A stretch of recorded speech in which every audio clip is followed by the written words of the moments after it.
Hello friends, स्वागत है आपका अपने YouTube channel SL magic tricks में। राधे राधे, जय श्री कृष्णा। आप सब कैसे हैं? आई होप आप सब अच्छे होंगे।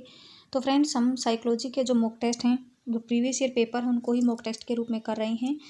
कल हमने किया था 2021 का जो पीजीटी का पेपर है। आज हम करेंगे डिस्कस 2021 का जो टीजीटी का पेपर रहेगा, उसको डिस्कस करेंगे। तो चलिए शुरू करते हैं।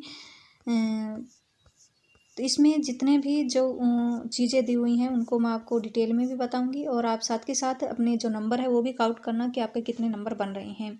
आप वीडियो को पॉज करके सबसे पहले अपना आंसर सोचना, फिर आप अपना आंसर देखना। तो चलिए शुरू करते हैं। फर्स्ट क्वेश्चन रहेगा, निम्नलिखित में से कौन सा एक कथन निर्देशन की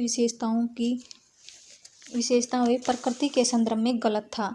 तो यहाँ पे दिया गया है कि जो दो निर्देशन है उसके संबंध में गाइडेंस, एक होती है गाइडेंस, एक होती है काउंसलिंग। इन दो चीज़ों के बारे में आपको पता होना चाहिए।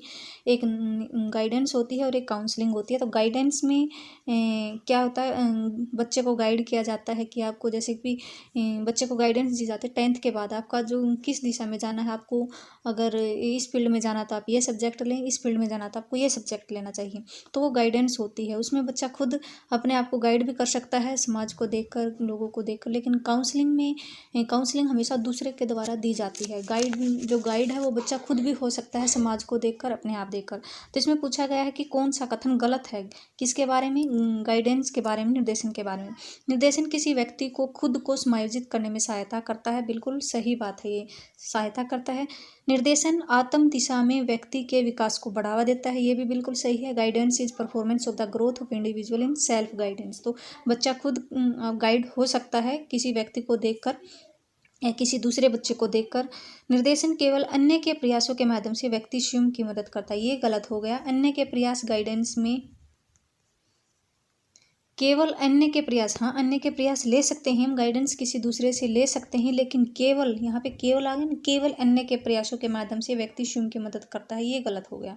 तो यहाँ पे केवल, सबसे पहली बात मैंने बताई, जब जहाँ पर भी केवल ये नेगेटिव टैग वर्ड हो जाएगा, उसको देखते ही काट देना, वो गलत होता है, नेगेटिव होता है वो। अगर नेगेटिव पूछा है तो वही आंसर हो जाएगा। अगर नेगेटिव नहीं पूछा है तो उसका आंसर वो मतलब वो वैसे आप उसको एलिमिनेट कर सकते हैं।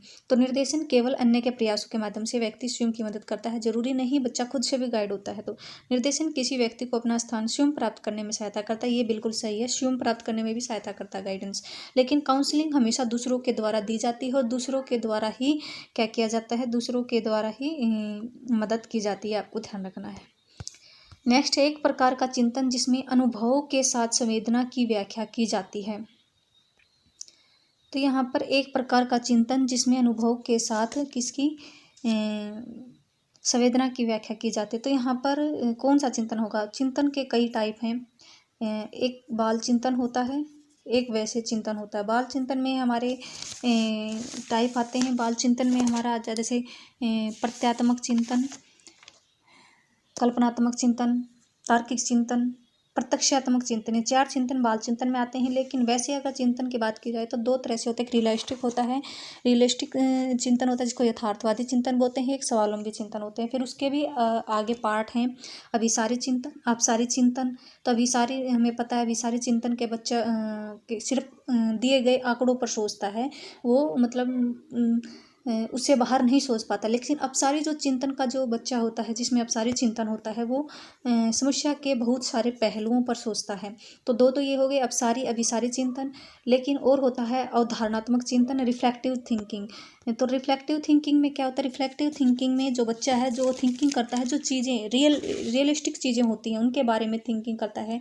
जैसे अगर कोई गाड़ी जा रही है, अगर रास्ते में बंद हो गई, तो जो रियलिस्टिक बिल्कुल संभव चीज़ें हैं उनके बारे में सोचना कि कार बंद होने का कारण क्या हो सकता है। सोच सकता है कि पेट्रोल ख़त्म हो गया गाड़ी का, है। तो ये क्या है? रियलिस्टिक है। ये जो बातें संभव हो सकती हैं उसके बारे में सोचना हमारा क्या हो जाता है?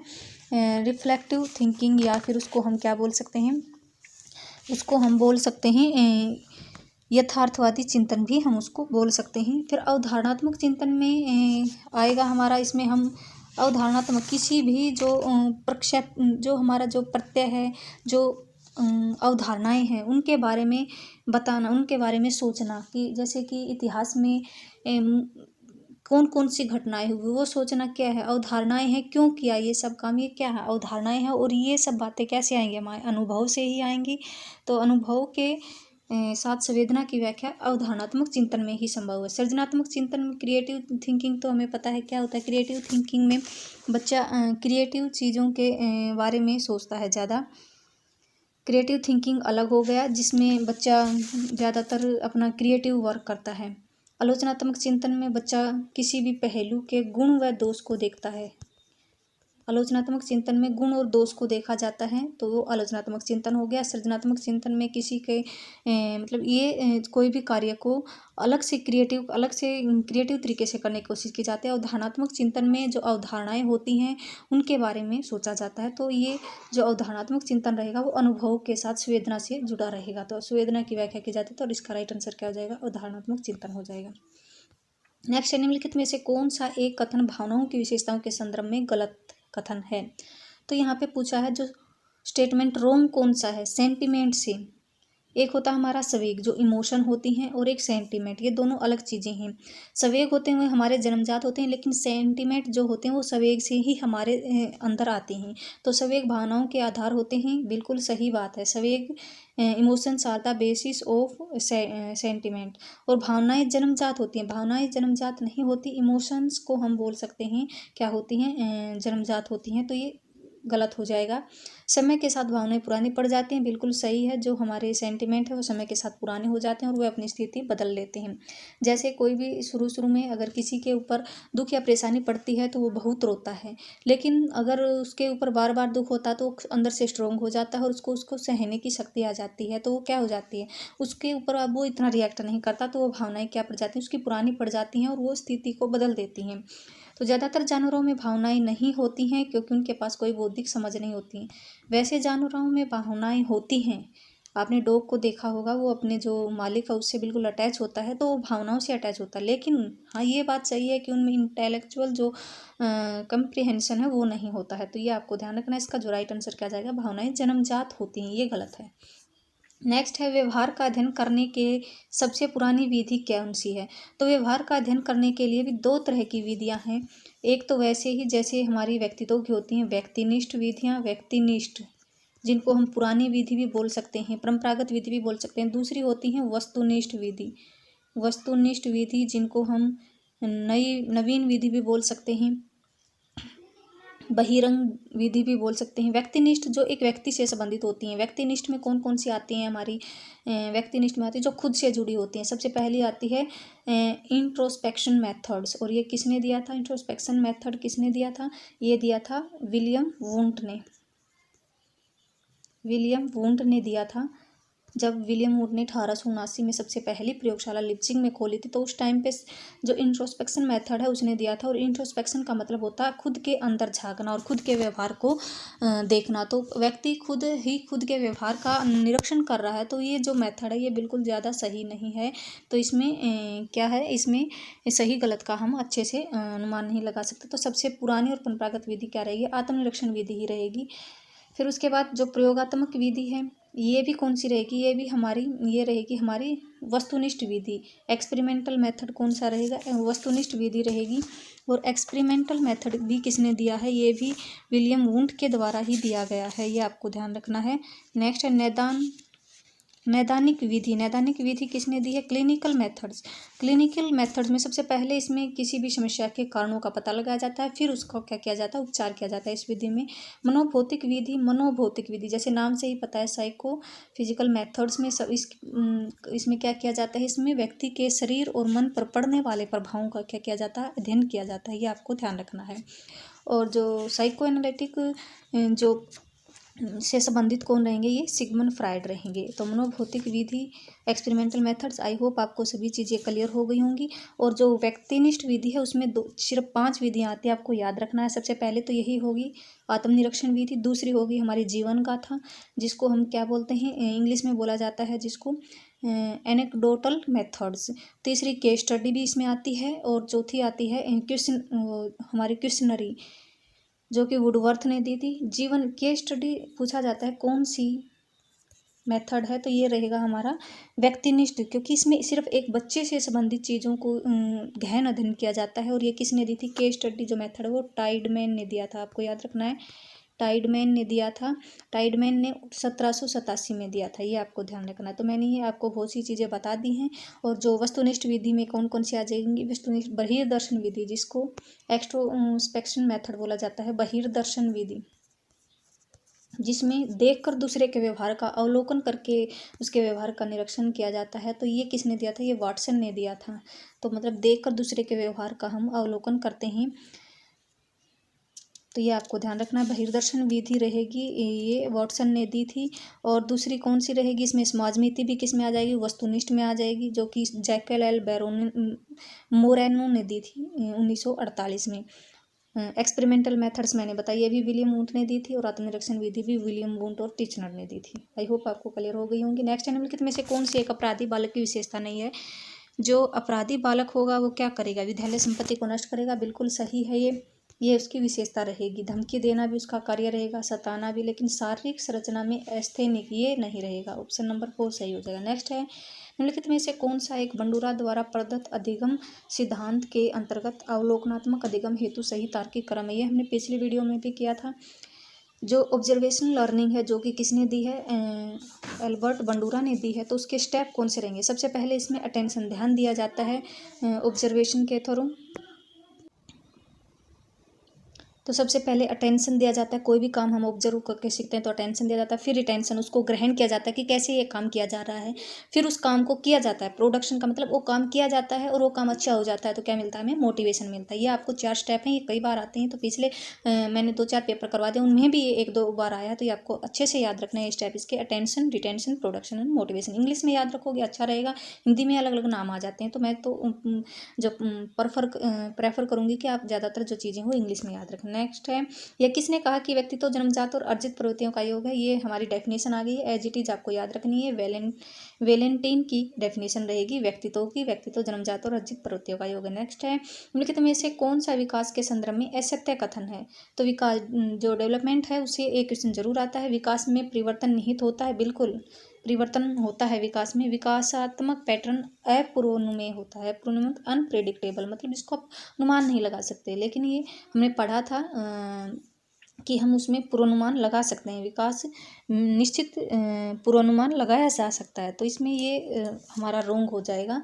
नेक्स्ट देखते हैं, आरंभिक विकास पश्चिमवर्ती विकास की तुलना में ज़्यादा संकटपूर्ण होता है। बिल्कुल भाई, आरंभिक वर्षों में जो ज़्यादा समस्याएं आती हैं बच्चे के विकास में, बजाय कि जब बच्चा बड़ा हो जाता है उसकी तुलना में। विकास परिपक्वता व अधिगम का उत्पाद है, ये तो बिल्कुल सही है। तो इसमें राइट आंसर क्या जाएगा, सेकंड जाएगा। नेक्स्ट है, लड़कियां शारीरिक रूप से लड़कों से श्रेष्ठ होती हैं। लड़कियां शारीरिक रूप से लड़कों से श्रेष्ठ कब होती हैं। तो लड़कियां शारीरिक रूप से, लड़कियों का शरीर ज़्यादातर कब, जब उनका जो बाल्यावस्था है वो ख़त्म होने वाला होता है, तब उसका शरीर जल्दी जल्दी बढ़ता है। तो शारीरिक रूप से तभी स्ट्रॉन्ग होंगी। तो इसका आंसर क्या जाएगा, उत्तर बाल्यावस्था में जो शारीरिक रूप से लड़कों से वो श्रेष्ठ हो जाती हैं। और वैसे बोर्ड ने इसका आंसर दोनों माना है, 2 और 4। किशोरावस्था में भी वो लड़कों से शारीरिक रूप से हष्ट पुष्ट होती हैं। तो मेरे हिसाब से इसका परफेक्ट उत्तर आपको याद रखना, उत्तर बाल्यावस्था। किशोरावस्था भी दिया है तो आप दोनों के साथ जा सकते हैं, बोर्ड ने दोनों माना है, आप देख लेना अपने हिसाब से। नेक्स्ट है, निम्नलिखित में से कौन सी एक विषय वस्तु समग्रवादी मनोविज्ञानों के अध्ययन क्षेत्र है। सबसे पहले आपको पता होना चाहिए गेस्टाल्टवादी कौन से हैं, कोहलर, कोफा, वर्दीमर, ये गेस्टाल्टवाद से संबंधित है। इन्होंने वोहल का कंसेप्ट दिया था, एटे वोहल का कंसेप्ट दिया था कि चीज़ों को हमें समग्र रूप में याद करना चाहिए, बच्चे को सिखाना चाहिए, समग्र रूप में ही चीज़ों को ग्रहण करे ताकि बच्चा। तो इसमें कौन कौन सी चीज़ें आएंगी का अध्ययन क्षेत्र में कौन सी आएंगी, संज्ञानात्मक प्रक्रियाएं नहीं आएंगी। ये कॉग्निटिव थ्योरी किससे संबंधित है, पियाजे से संबंधित है। चेतना, कॉन्शियसनेस, ये फंक्शनलिज्म से संबंधित रहेगी, चेतना जो रहेगी ये। नेक्स्ट है स्ट्रक्चरलिज्म से संबंधित जो रहेंगे वो विलियम वुंट रहेंगे, जिन्होंने विलियम जेम्स रहेंगे, सॉरी, जो चेतना से संबंधित रहेंगे विलियम जेम्स। तो ये भी नहीं रहेगा फंक्शन से, गेस्टाल्टवाद से संबंधित। संपूर्ण रूप से मानसिक और व्यवहारिक प्रक्रियाएं, बिल्कुल ये एट ए वोहल का कंसेप्ट, प्रोसेस ए वोहल, तो ये हमारा गेस्टाल्टवादियों से संबंधित है। अस्तित्व के तरीके और समस्याएं, ये भी नहीं आएगा, तो इसका राइट आंसर थर्ड जाएगा। नेक्स्ट है, लड़कियों के पितृ प्रेम भाव को फ्रायड ने किससे संबोधित किया है। तो आपको देखते ही लड़कियों, आपको याद रखना है, इसमें एक ट्रिक है, आप ध्यान रखना, लड़कियां कौन सी ग्रंथि के जो अपने पिता के प्रति आकर्षित होते हैं वो होते हैं इलेक्ट्रा, लड़कियाँ। इलेक्ट्रा आपको ध्यान रखना है कि इलेक्ट्रा कौन सा हमारा स्त्रीलिंग बन रहा है, तो इलेक्ट्रा से आप ऐसे आते हैं। फिर लड़कियों को इलेक्ट्रा भावना ग्रंथि और लड़कों की माता के प्रति प्रेम ओडिपस भावना ग्रंथि से संबोधित किया जाता है, ये आपको ध्यान रखना है। तो दोनों चीज़ें ये दोनों पूछे जाते हैं। नेक्स्ट है कभी कभी प्रतिभाशाली माता पिता के बच्चे अपने माता पिता की तुलना में कम बुद्धि के साथ जन्म लेते हैं और इनका ठीक उल्टा होता है। यह वंशानुक्रम का कौन सा नियम कहलाता है? तो कभी कभी जो प्रतिभाशाली माता पिता के बच्चे की, मतलब जैसे कि सचिन तेंदुलकर हैं, उनके बेटे को क्रिकेट में ज़्यादा कामयाबी नहीं मिली, तो ये कौन सा सिद्धांत रहेगा? ये लॉ ऑफ रिग्रेशन रहेगा। तो इसमें क्या होता है, इसमें होता है कि जो माता पिता के गुण हैं वो बच्चे में पूर्ण रूप से ट्रांसफ़र नहीं होते, उसमें कुछ हिस्सा ट्रांसफ़र होता है। तो ये प्रत्यागमन मतलब गमन हो जाता है। इसमें प्रत्यगमन का नियम ये जो मेडल ने थ्योरी दी थी उससे संबंधित है, वंशानुक्रम की थ्योरी से ये संबंधित रहेगा। आप उसको पढ़ सकते हैं एक बार जाके। चयनित गुणों का सिद्धांत, इसमें बच्चे में जो सिलेक्टिव गुण हैं वो आते हैं बच्चे में। मातृ पितृ पक्षों का नियम और श्रेयों का नियम, ये जो सभी चीज़ें हैं वंशानुक्रम की थ्योरी से संबंधित हैं। अगर आपको ये डिटेल में पढ़ने हैं तो आप कमेंट कर सकते हैं, मैं आपको अलग से वीडियो बना सकती हूँ। वंशानुक्रम की बहुत सी थ्योरियाँ हैं वे अलग अलग, तो ये जो आपको याद रखना प्रत्यागमन का नियम रहेगा। नेक्स्ट है निम्नलिखित में से कौन सी अंतर्मुखी सोच प्रकार व्यक्तित्व की विशेषता? मैंने अभी अंतर्मुखी और बहिर्मुखी आपको ध्यान रखना। अंतर्मुखी अपने आप में ही रहते हैं। अंतर्मुखी सोच वाले व्यक्ति उनको अकेला रहना पसंद होता है, वो बाहरी समाज से ज़्यादा नहीं जुड़ते हैं। तो इसमें कौन सा व्यक्तित्व की विशेषता नहीं अंतर्मुखी सोच वाले व्यक्ति की? तो यथार्थवादी और व्यवहारिक तो वे बिल्कुल नहीं होते, प्रैक्टिकल, वे अपने आप में ही रहना पसंद करते हैं। अपनी बौद्धिक खोज में लीन, बिल्कुल ये सही बात सही है कि वो अपने में ही लीन रहते हैं। तथ्यों के साथ सिद्धांत का समर्थन, तो स्पोर्ट्स थ्योरी विद फैक्ट्स, वो फैक्ट्स के साथ तथ्यों के साथ सिद्धांत का समर्थन कर सकते हैं। समर्थन करने के लिए उन्हें क्या करना पड़ेगा? समाज से जुड़ना पड़ेगा। तो ये समाज से वो बिल्कुल जुड़ना पसंद नहीं करते हैं। तो अपने विचारों को आग्रह और दृढ़ता से प्रचारित करना, तो अपने विचारों को प्रचारित करने में भी उन्हें संकोच होता है। तो इसका राइट आंसर क्या जाएगा? अपनी बौद्धिक खोज में लीन, ये सही रहेगा इसका सेकंड। नेक्स्ट निम्नलिखित में से कौन सी एक जेम्स लोंजे संवेग सिद्धांत द्वारा प्रदत्त सही श्रृंखला है? तो सबसे पहले तो ये एक न्यू थ्योरी है जो कि बुक में नहीं दी हुई है। आपको याद रखना है, जो जेम्स लांजे है उसने संवेग सिद्धांत दिया। सबसे पहले आपको यही याद रखना है, जो संवेग सिद्धांत है वो किसने दिया है? जेम्स लांजे ने दिया है। और इसके द्वारा प्रदत्त सही श्रृंखला कौन सी होगी? इसमें उसने कहा है, ये संवेग से जुड़े, तो सबसे पहले इसने कहा है कि व्यक्ति को एक कोई भी, जैसे घर में लड़ाई झगड़ा होता है, एक परिस्थिति पैदा होती है, एक सिचुएशन पैदा होती है, उसके बाद लड़ाई झगड़े को देखकर क्या होगा? जो शरीर है उसमें क्या होगी? अशांति पैदा होती है, तो बॉडी डिस्टर्बेंस होती है उस सिचुएशन को देखकर व्यक्ति में, और फिर उसकी मेंटल स्टेट बनती है। फिर उसके बाद व्यक्ति की क्या मेंटल स्टेट बनती है, ये इस तरह से निर्धारित होती है। ये किसने बताया था? संवेग सिद्धांत में जेम्स लोंजे ने बताया है, ये आपको ध्यान रखना है। तो सबसे पहले क्या होगा? सिचुएशन आएगी, फिर सिचुएशन से बॉडी में डिस्टर्बेंस होगी, डिस्टर्बेंस से फिर उसकी मेंटल स्टेट फिर निर्धारित होगी, उसके बाद उसकी मेंटल स्टेट निर्धारित होगी। तो राइट आंसर क्या जाएगा? फर्स्ट जाएगा। नेक्स्ट निम्नलिखित में से कौन सी एक अंतर्दृष्टि की विशेषता नहीं है? तो इनसाइट थ्योरी की विशेषता कौन सी नहीं है? इनसाइट थ्योरी, तो जो अंतर्दृष्टि का जो सिद्धांत है वो किसने दिया था? अंतर्दृष्टि का सिद्धांत कोहलर ने दिया था, ये आपको याद रखना है। और इनसाइट थ्योरी का जो सिद्धांत है इसमें क्या होता है? कौन सी विशेषता नहीं? इंसिडेंटल, मतलब बिल्कुल कोई भी विचार इंसिडेंटल, इसमें ये सही है। नवीन परिस्थितियों में अनुक्रिया रिस्पॉन्स इन, ये भी सही है। आदत बल अनुक्रिया की सहजता से होना, अनुक्रिया रिस्पॉन्स ये भी होता है इसमें, लेकिन आदत बल हैबिट स्ट्रेंथ नहीं होती है। तो ये आपको याद रखना थर्ड। नेक्स्ट है ये कोहलर की जो इनसाइट थ्योरी जिसमें उन्होंने चिंपैंजी पर प्रयोग किया था, ये आपको ध्यान रखना, उसको आप एक बार डिटेल में पढ़ लेना, उससे संबंधित क्वेश्चन है। निम्नलिखित में से कौन सी एक सृजनात्मकता की व्यवस्था गोडार्ड ने अपनी साइनेटिक्स तकनीक में प्रतिपादित नहीं की है?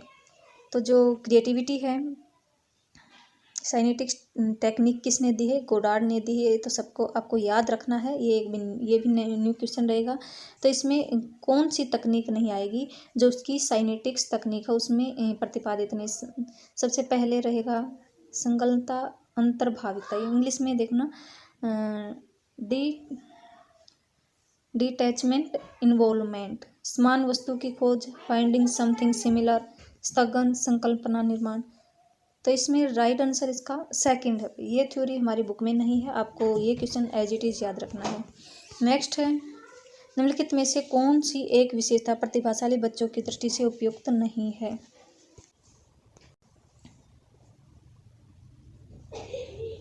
तो कौन सी उपयुक्त नहीं है? तेजी से और आसानी से सीखते, बिल्कुल सही है। कठिन मानसिक कार्यों को प्रदर्शित करते, ये भी बिल्कुल सही है। इंटेलिजेंट बच्चे जो परफॉर्म डिफिकल्ट जो मेंटल टास्क वो आसानी से कर लेते हैं, बहुत प्रकार की जानकारियाँ रखते हैं जिनके बारे में, ये भी बिल्कुल सही। उनके पास बहुत सी जानकारी है, तो जो कुछ उन्होंने सुना या पढ़ा उसे बरकरार रखने के लिए उन्हें बहुत अभ्यास करना पड़ता है, ये गलत रहेगा। तो इसका राइट आंसर फोर्थ जाएगा। नेक्स्ट है, व्यय संधि अवस्था का आयु विस्तार क्या होता है? व्यय संधि काल कौन सा होता है? किशोर अवस्था के शुरुआत का और बाल्यावस्था के अंत का जो पीरियड होता है वो व्यय संधि काल होता है, और इसका जो राइट आंसर जाएगा 11 से 16 वर्ष। ये आपको एज इट इज याद रखना। नेक्स्ट है, निम्नलिखित में से कौन सा एक बुद्धि के निष्पादन परीक्षण का प्रकार नहीं है? तो जो परफॉर्मेंस टेस्ट, सबसे पहले तो आपको यही पता होना चाहिए परफॉर्मेंस टेस्ट क्या होते हैं, जिसमें बच्चा कुछ करता है, जिस टेस्ट में कुछ कार्य करता है, जैसे कि वाक्य की पूर्ति करो, इसके सेंटेंस को कंप्लीट करो, इसकी रचना करो, ये सब कौन से आते हैं? परफॉर्मेंस टेस्ट में आते हैं। जैसे ब्लॉक डिजाइन परीक्षण, ये भी परफॉर्मेंस टेस्ट रहेगा। घन निर्माण रचना परीक्षण, ये भी किस में रहेगा? परफॉर्मेंस टेस्ट में रहेगा। पास एनालॉग परीक्षण, ये भी किस में रहेगा? परफॉर्मेंस टेस्ट में। जिसमें बच्चा कुछ से कार्य कर रहा है तो उसमें क्या रहेगा? वो रहेगा परफॉर्मेंस टेस्ट। आर्मी अल्फा परीक्षण रहेगा, ये परफॉर्मेंस टेस्ट नहीं है। ये इसमें क्या किया जाता है? इसमें सिर्फ मापा जाता है बुद्धि को, इसमें परफॉर्मेंस नहीं किया जाता। तो इसका राइट आंसर क्या जाएगा? आर्मी अल्फा परीक्षण। और ये कौन सा रहेगा? ये आर्मी अल्फा परीक्षण, ये अशाब्दिक रहेगा। बुद्धि का जो परीक्षण रहेगा, ये बुद्धि का आर्मी अल्फा परीक्षण। बुद्धि के भी दो तरह के मैंने कल बताए थे कि शाब्दिक और अशाब्दिक, लेकिन जो आर्मी है, आर्मी से आपको ध्यान आ रहा है, लेकिन ये सामूहिक है और सामूहिक में भी शाब्दिक और अशाब्दिक होते हैं। तो आर्मी अल्फा परीक्षण सामूहिक का शाब्दिक परीक्षण रहेगा, को याद रखना। सामूहिक है, ये शाब्दिक रहेगा, शाब्दिक परीक्षण आर्मी अल्फा टेस्ट। लेकिन आर्मी बीटा कौन सा रहेगा? आर्मी बीटा रहेगा अशाब्दिक, जिसको हम नॉन वर्बल बोलते हैं। नेक्स्ट है, जिन पियाजे के अनुसार बच्चा किस आयु में अमूर्त तर्क विकसित हो जाता है? अमूर्त तर्क कौन से में विकसित हो जाता है? अमूर्त तर्क हो जाता है विकसित 11 से 14 वर्ष में। और कंजर्वेशन का कंसेप्ट मूर्त अवस्था में हो जाता है 7 से 11। इसमें सबसे पहले तो स्टेज ही गलत लिखी है, 0 से 2, 2 से 7, 7 से 11 और 11 से अबोव ऐसे होती हैं, तो ये आपको याद रखना। नेक्स्ट है, यह किसने कहा कि एक व्यक्ति उसी अनुपात में बुद्धिमान होता है जितना वह अमूर्त रूप से चिंतन की क्षमता रखता है? तो ये भी डेफिनेशन है, ये आपको एज इट इज याद रखनी है। तो इसका ये टर्मन ने कहा था। नेक्स्ट है, बच्चों के भीतर छुपे सामयिक घुटन एवं शक्तियों को बाहर निकालने की प्रक्रिया को क्या कहते हैं? सावेगिक स्थिरता, तो स्टेबिलिटी रहेगी इमोशन में, वो बाहर निकलेंगे कैसे कि जो इमोशन है वो बिल्कुल स्टेबल रहेंगे। सावेगिक संवेदनशीलता, ये भी नहीं रहेगी संवेदनशीलता में। सावेगिक विरेचन कहते हैं इसको, सावेगिक विरेचन कहा जाता है किसको? जो बच्चों के भीतर छुपे हुए जो सावेगिक घुटन है, शक्तियों को बाहर निकालने की प्रक्रिया को क्या कहते हैं? सावेगिक विरेचन। ये आपको अच्छे से याद रख लेना है, सावेगिक विरेचन, जिसको इंग्लिश में याद रख लेना इमोशनल कैथराइसिस। नेक्स्ट है, निम्नलिखित में से कौन सी एक गतिविधि जिज्ञासा मूल प्रवृत्ति को संतुष्ट करने के लिए उपयुक्त नहीं है? जो जिज्ञासा, जो क्यूरियोसिटी होती है हमारी, उसको लिए उपयुक्त नहीं है। तो कक्षा विद्यालय में गौरवपूर्ण स्थिति प्रदान करना। क्यूरियोसिटी क्या होती है? बच्चा बार बार प्रश्न पूछता है, उसका उत्तर उसको मिलेगा तो उसकी क्यूरियोसिटी शांत होगी। लेकिन इसमें गौरवपूर्ण वातावरण, इसमें कौन सी क्यूरियोसिटी हमारी शांत हो रही है? नेक्स्ट है, विद्यार्थियों के प्रश्नों के उत्तर देना, इससे तो बिल्कुल बच्चे में क्यूरियोसिटी शांत होगी, ये सही है। समस्या समाधान से भी होगी, विचार विमर्श करेंगे, उसके प्रश्नों का उत्तर मिलेगा, इससे भी होगी। लेकिन ये हमारा राइट आंसर जाएगा, इसमें नहीं पूछा है। नेक्स्ट है, रोशा स्याही धब्बा परीक्षण में कितने कार्ड होते हैं? रोशा स्याही धब्बा प्रश्न हरमन रोशा ने दिया था, हरमन रोशा ने 1921 में दिया था। ये व्यक्तित्व मापन का जो परीक्षण रहेगा, और इसमें कितने 10 कार्ड होते हैं, जिसमें 5 ब्लैक वाइट होते हैं और 2 होते हैं ब्लैक वाइट और रेड, और 3 होते हैं मल्टी कलर होते हैं। नेक्स्ट है, शैक्षिक मनोविज्ञान के पिता, शैक्षिक मनोविज्ञान के पिता किसको कहा जाता है? ये एल थॉर्नडाइक को कहा जाता है। नेक्स्ट है, सोशियोमेट्रिक तकनीक का आविष्कार, मैंने ऊपर बताया था सोशियोमेट्रिक तकनीक कौन सी रहेगी? वस्तुनिष्ठ विधि रहेगी, और ये किसने दी थी? JL मोरेनो ने दी थी 1948 में। नेक्स्ट है एरिक्सन के अनुसार व्यक्तित्व के मनोसामाजिक विकास की चौथी अवस्था। एरिक्सन ने कितनी दी हैं? 8 अवस्थाएं दी हैं। सबसे पहला टर्स्ट वर्सेज मिसट्रस्ट, तो ये आपको सारी चीज़ें याद रखनी है। तो इसमें कौन सी पूछी है? चौथी अवस्था पूछी है। चौथी अवस्था कौन सी रहेगी? इंडस्ट्री वर्सेज इन्फीरियरिटी रहेगी। चौथी अवस्था आपको याद रखना। नेक्स्ट है रोस के अनुसार विकास की कौन सी अवस्था को मिथ्या परिपक्वता अवस्था कहा जाता है? तो रोस ने किसको कहा? मिथ्या परिपक्वता। मिथ्या का मतलब अपने आप को बड़ा समझ लेना। तो मिथ्या परिपक्वता बच्चे समझते हैं, तो बच्चे वाली जो अवस्था कौन सी होती है? बाल्यावस्था को मिथ्या परिपक्वता किसने कहा है? रोस ने कहा है। और स्टेनले हॉल ने किशोरावस्था को तनाव है तूफान की अवस्था का, ये भी बहुत बार आता है। पिछली बार भी हमने पीजीटी का किया था, उसमें यह था। नेक्स्ट है जब कोई व्यक्ति अपने विचारों और क्रियाओं को किसी दूसरे व्यक्ति के अनुरूप बनाना शुरू कर देता है जिसका वह अनुकरण करना चाहता है, तो उस प्रकार की क्रिया होने से प्रकार की रक्षा युक्ति क्या कहलाती है? तो इसको आइडेंटिफिकेशन कहते हैं। तादात्मीकरण और प्रक्षेपण मैंने क्या बताया था? प्रक्षेपण क्या होता है? किसी के ऊपर अपने विचारों को आरोपण करना। विस्थापन डिस्प्लेसमेंट अपने विचारों को किसी दूसरे पर प्लेस कर देना, जैसे कि मम्मी ने गुस्सा उतारा अपने और अपना गुस्सा अपने छोटे भाई को उतार देना, वो होता है डिस्प्लेसमेंट। प्रोजेक्शन में क्या आएगा? प्रोजेक्शन में अपने विचारों को किसी दूसरे के ऊपर आरोप कर देना। इसमें डिस्प्लेस नहीं करते। आरोप का मतलब जैसे कि कक्षा में फेल हो गया और फेल का कारण क्या बताया कि मेरी बहन की शादी थी इसलिए मैं पढ़ाई नहीं कर पाया, तो वो क्या होगा? हमारा प्रोजेक्शन हो गया कि शादी के ऊपर अपनी जो फेलियर है उसको प्रक्षेपण कर दिया उसने। तादात्म्यकरण किसी दूसरे के विचारों के अनुरूप अपने आप को बनाना, वो शुरू कर देता, तो वो होता है तादात्म्यकरण, आइडेंटिफिकेशन। नेक्स्ट और लास्ट क्वेश्चन रहेगा इसका, निम्नलिखित में से कौन सा बाल्यावस्था का सामान्य भाषण विकार नहीं है? तो भाषण विकार स्पीच डिसऑर्डर का मतलब है बोलने संबंधी जो डिसऑर्डर रहेगा। ऊर्जा की कमी से कौन सा डिसऑर्डर होता है? वह तो एनर्जी ज़्यादा होगी तो वो सही बोलेगा, तो इसमें राइट आंसर तो यही जाएगा। तुतलाना भी क्या है? डिसऑर्डर है। स्पष्ट उच्चारण सही नहीं कर पा रहा, ये भी स्पीच डिसऑर्डर रहेगा। हकलाना भी क्या रहेगा? हमारा स्पीच डिसऑर्डर रहेगा। तो ये थे इंपॉर्टेंट क्वेश्चन। आई होप आपको सभी चीज़ें क्लियर हो गई होंगी। अगर वीडियो पसंद आई लाइक करें, शेयर करें। Thank you so much. मिलते हैं नेक्स्ट वीडियो में।